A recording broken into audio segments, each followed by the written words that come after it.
नमाज में आयत कुरानी पढ़ने में गलती दो किस्म की है। नंबर एक, ऐसी गलती की जिससे लफ्ज़ का मतलब नहीं बदलता, या ऐसी गलती की जिससे लफ्ज़ का मतलब बदल जाता है, कलमा कुफ्र हो जाता है। तो अगर मतलब नहीं बदलता तो आपकी नमाज हो गई, लेकिन अगर मतलब भी बदल के अल्लाह ने कुछ और फरमाया और आपने कुछ और लफ्ज़ कह दिया तो फिर आपकी नमाज नहीं हुई, वो कलिमात कुफ्र है। मैं इसकी एक दो मिसाल दे देता हूँ। सलातुकुम को सलातकुम, या इस तरह मसलन कुरान करीम में है ला तरफ़उ अस्वातकुम फ़ौक़ सौतिन नबी, आपने नऊज़ुबिल्लाह पढ़ लिया ला तरफ़उ अस्वातकुम, नमाज हो गई है, माना इसमें नहीं बदला, लेकिन पढ़ना ऐसे नहीं चाहिए, आपको ठीक पढ़ना चाहिए था, लेकिन नमाज हो गई, दोहराने की जरूरत नहीं है। लेकिन अगर आपने कोई ऐसी इबारत पढ़ी जिससे कलमा कुफ्र बना, फ़असा आदमु रब्बहु फ़ग़वा, अगर आपने इसको यूं पढ़ लिया फ़असा आदम रब्बुहु, तो आप क्या कर बैठेंगे? कलमात कुफ्र होगा, नमाज टूट जाएगी। क्यों? पहले का मतलब है हज़रत आदम अलैहिस्सलाम से अपने अल्लाह के हुक्म में भूल हुई, ये तो साबित है। फ़नसिया, हज़रत आदम अलैहिस्सलाम से भूल हुई थी। और दूसरे हाथ का मतलब है अल्लाह ताला भूल बैठा अपने आदम अलैहिस्सलाम के हुक्म को, तो ये तो कलिमात कुफ्र है। तो इसलिए इस तरतीब पे फिर आपकी नमाज नहीं होगी। किसी ने जानबूझ के पढ़ा तो हम कहते हैं निकाह से फ़र्क, ईमान से फ़र्क, कलमा भी दोबारा पढ़, तजदीद निकाह भी दोबारा कर, लेकिन भूल के पढ़ा तो वो सज़ा तो नहीं है, लेकिन नमाज नहीं हुई, आपको नमाज दोबारा पढ़नी पड़ेगी। इसलिए बेहतर है कि आप किसी जय्यद मुफ्ती से आप राब्ता रखिए और उससे जाकर पूछिए। बिस्मिल्लाहिर्रहमानिर्रहीम। गैर मुक़ल्लिदीन जहाँ फंसते हैं और जब इनके पास दलील नहीं होती तो फिर ये कहते हैं कि फ़िक़्ह में ये लिखा है, फ़िक़्ह में ये लिखा है।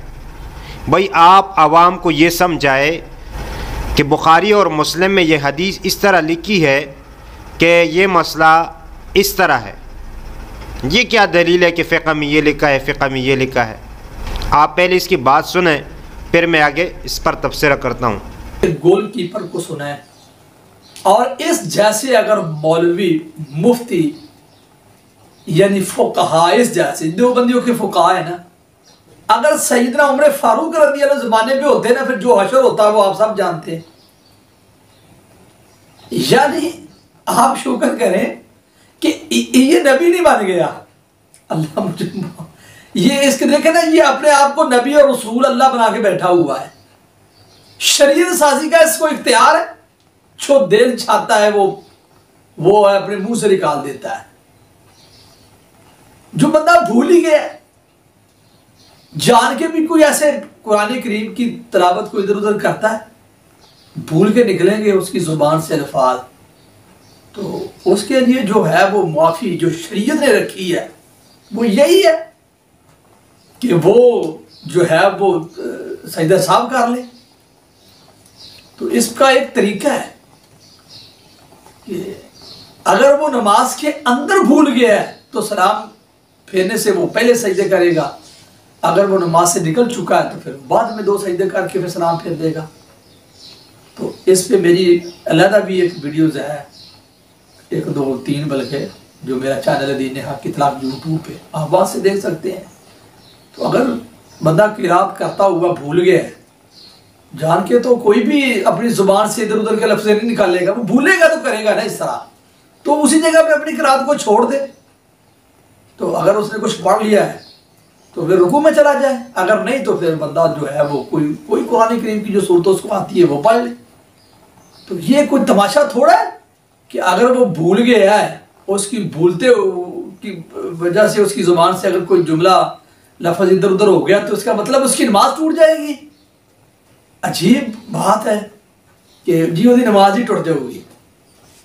तो फिर देखे ना कि फ़िक़्ह हनफ़ी में है, इसी मौलाना साहब की किताब में अगर दुराने निगाह नमाजी की निगाह कुरान पे पड़ गई तो नमाज टूट जाएगी, अगर औरत की शर्मगाह पे गई नमाज नहीं टूटेगी।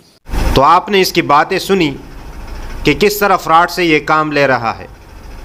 अब इसको करना ये चाहिए था कि बुखारी और मुस्लिम से हदीस पेश करते कि इस हदीस में ये है कि आप सल्लल्लाहु अलैहि वसल्लम ने फरमाया कि जो नमाज में क़िराअत गलत कर दे या भूल जाए तो वो आखिर में सजदा सवा कर ले, उसकी नमाज हो जाएगी। ये हदीस पेश करना चाहिए इसको। ये क्या दलील है कि फ़िक़्ह में ये है कि औरत की शर्मगाह दे कि नमाज सही है, कुरान देख ले वो सही नहीं है। ये भी यहाँ अफराद से काम ले रहा है। फ़िक़्ह की किताब में जो लिखा है वो ये है कि जो कुरान को देखे और पढ़े, सिर्फ़ देखने से नहीं, क़रा के अल्फाज भी है कि वो उससे क़िराअत कर ले तो उसकी नमाज इसलिए बातिल होगी कि ये अमल कसीर है, और नमाज में अमल कसीर की वजह से नमाज फासिद होती है। अब इस मसले पर भी हदीस पेश करे कि आप सल्लल्लाहु अलैहि वसल्लम ने यह फरमाया हो कि जिसको क़िराअत याद ना हो तो वो कुरान उठा के उसमें देख के पढ़े, ये हदीस पेश करे। अब हदीस पेश करने के बजाय कह रहे कि फ़िक़्ह में ये है, फ़िक़्ह में ये है, ये कोई जवाब नहीं है। कौम को जवाब दो कुरान और हदीस से कि जिसमें सराहतन हुक्म हो। आप यहाँ भी क़ियास कर रहे हैं कि वो जो सहाबी ने आप सल्लल्लाहु अलैहि वसल्लम से फरमाया कि क्या नमाज कम हो गई या आप भूल गए, तो ये तो क़ियास है, और क़ियास तो आप कहते हैं कि कार शैतान है, क़ियास करना इब्लीस का काम है। अजीब मंतिक है। अपने लिए काम जायज़ है, दूसरों के लिए नाजायज़ है। जब दूसरों से बात करते हैं तो कहते हैं कि भाई कुरान और हदीस में दिखाओ, और जब दूसरों को मसाइल बयान करते हैं तो कहते हैं कि फ़िक़्ह में ये मसला यूँ है और ये मसला यूँ है। इतना जो है लोग बेवकूफ़ नहीं है। आप कुरान और हदीस पढ़े, ये कोई दलील नहीं है कि आप कहें कि फ़िक़्ह में ये है, फ़िक़्ह में ये है, क्योंकि आपके बकौल फ़िक़्ह जो है वो दुनिया में, फ़िक़्ह का जो दीन है वो दुनिया में बना हुआ है, और कुरान और हदीस का इल्म जो है वो तो आसमानों में बना हुआ है। तो वो आसमान वाला जो दीन है उससे दलील पेश करें। तो ये इतने लोगों को बेवकूफ़ बना रहे हैं कि दलील देने के बजाय ये कहते हैं कि फ़िक़्ह में ये है, फ़िक़्ह में ये है। कुरान और हदीस पढ़े और लोगों के सामने उसकी सबूत पेश करे कि बुखारी और मुस्लिम में ये है और अहनाफ ये कहते हैं। वो हदीस सही भी हो और सरी भी हो और मरफू भी हो। किसी सहाबी का अमल और कौल पेश नहीं करना, क्योंकि आप कहते हैं कि सहाबी का कौल और फ़ेल हुज्जत नहीं है। कितनी दफ़ा आपने कहा कि हम जो है सहाबी का कौल और फ़ेल में नहीं मानता। तो आप सल्लल्लाहु अलैहि वसल्लम से सराहतन ये साबित करेंगे कि आप सल्लल्लाहु अलैहि वसल्लम ने फरमाया हो कि जो क़िराअत में भूल जाए या क़िराअत में गलती कर दे उसकी नमाज दुरुस्त है और वो सजदा सवा कर ले। लोगों के सामने ये हदीस आप पेश करेंगे ताकि लोगों को बात समझ आ जाए कि वाकई कि ये लोग कुरान और हदीस से बाहर से कोई बात करते नहीं। और मैं लोगों से बार बार ये कह रहा हूँ कि इनका दीन जो है वो चंद मसाइल के अंदर महदूद है। तमाम मसाइल के ऊपर इनके पास न कोई सरी हदीस है, न सही हदीस है, न मरफू हदीस है, कुछ भी नहीं है इनके पास। वहाँ पर ये क़ियास से काम ले रहे हैं। चंद मसाइल है जिसके ज़रिए लोगों को धोखा दे रहे हैं। और शर्मगाह की बात की, ये तो आपके बुज़ुर्ग ने भी ये बात लिखी है कि शर्मगाह के अंदर झांक कर देखना भी सही है। और आपके बुज़ुर्गों ने तो ये भी लिखा है कि अगर कोई जो है कपड़े उतार के नमाज़ पढ़े उसकी नमाज दुरुस्त है।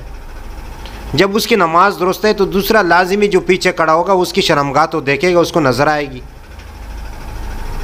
आप जब लेके वो जायज़ है, दूसरा जब लेके वो कुरान और हदीस के ख़िलाफ़ है। आपके बुज़ुर्ग ने जो लिखा है कि इस तरह करना जायज़ है, उसके ऊपर आप कुरान और हदीस पेश करें कि कुरान और हदीस की ये आयत है, कुरान की ये आयत है, और ये फ़लाँ किताब जो है ये हदीस की, उसमें ये हदीस है। तो आवाम जो है ये बात समझ चुकी है कि ये लोगों से धोखा कर रहे हैं और लोगों को फ़ुक़हा और उलमा से बदज़न कर रहे हैं।